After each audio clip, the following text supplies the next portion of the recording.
The conversion of Constantine following the resignation of the emperors Diocletian and Maximian. There was chaos in the Roman government, with three competing emperors reigning at once in both the East and the West.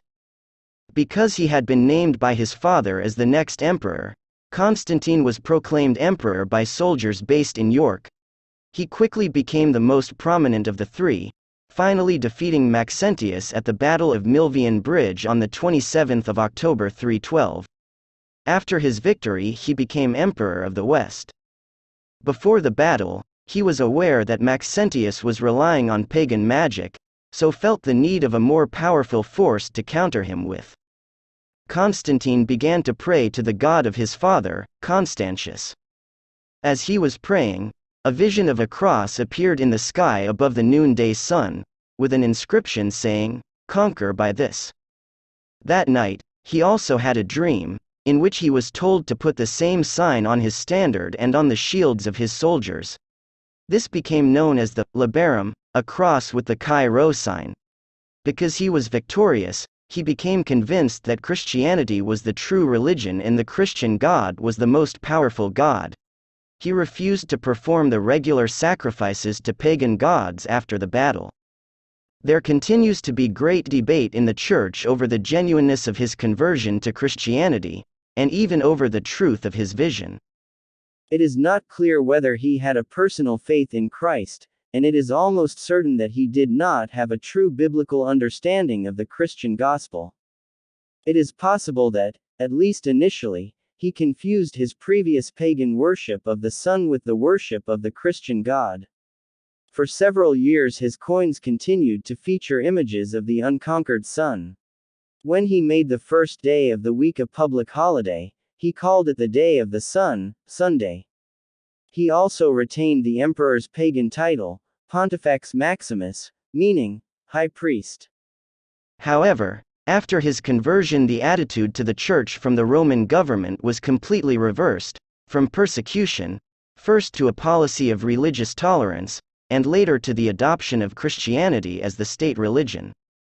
In 313, Constantine and Licinus, the emperor of the East, together published what is known as the Edict of Milan, giving freedom of worship to all, both pagan and Christian.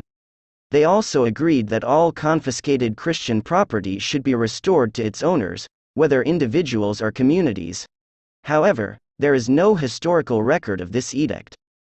It is certain that Constantine was a changed man following his conversion, particularly in his actions, becoming far more humane than previous emperors. This was particularly shown in his legislation. In this, he favored the church and introduced many laws to protect slaves, children, and animals.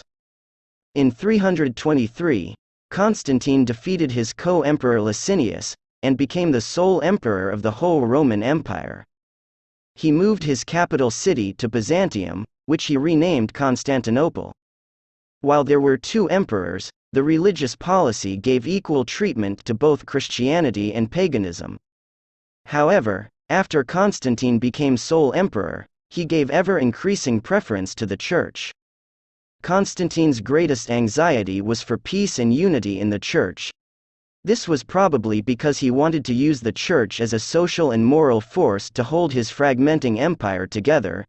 It was with this motivation that he called the Council of Nicaea as an attempt to heal the division in the Church caused by Arianism, even though he probably did not really understand the theological issues being debated. Several laws were introduced to limit the influence of paganism, such as laws forbidding black magic and private soothsaying. Christians were no longer required to attend the pagan feast of Quinquennalia. Other laws were passed to give Christianity the same rights and privileges as paganism. The clergy were also given the same immunity from municipal duty as was already given to pagan priests. In 315, land owned by Christian clergy was made exempt from taxation. The Church was also allowed to receive legacies, in the same way as pagan temples. One of the most significant laws was passed in 321, when Sunday was ordered to be kept as a holiday and a day of rest. Later, laws were passed to abolish official sacrifices to pagan gods. This made it easier for Christians to take up positions as civil magistrates, without compromising their faith. Taxes on celibacy were also removed, which assisted the rise of monasticism. Constantine's social and moral legislation was strongly influenced by Christian principles, by being far more humane than legislation under previous emperors. A more merciful approach was adopted in the treatment of criminals. A law passed in 314 stated that capital punishment could only be used if the accusers gave a unanimous testimony against the criminal. In recognition of men being made in the image of God, the branding of criminals on the face was outlawed, and scourging of debtors was stopped. Laws were also passed to insist on a more benevolent treatment of slaves. From 315, the crucifixion of slaves was forbidden. From 316, the conditions were relaxed for granting liberty to slaves, especially in the church. Also, the families of slaves were to be kept intact if they were sold, or if their owner died. One of the horrors in the Roman Empire was the barbaric treatment of children. Under Constantine, measures were introduced to give children a degree of state protection. As an attempt to limit the practice of abandoning or selling unwanted children, the state took some responsibility to bear the expense of rearing them. In 322, heavy penalties were introduced against the kidnapping of children. Even the treatment of animals was improved. For example, the drivers in the postal service were commanded to be more merciful to their animals.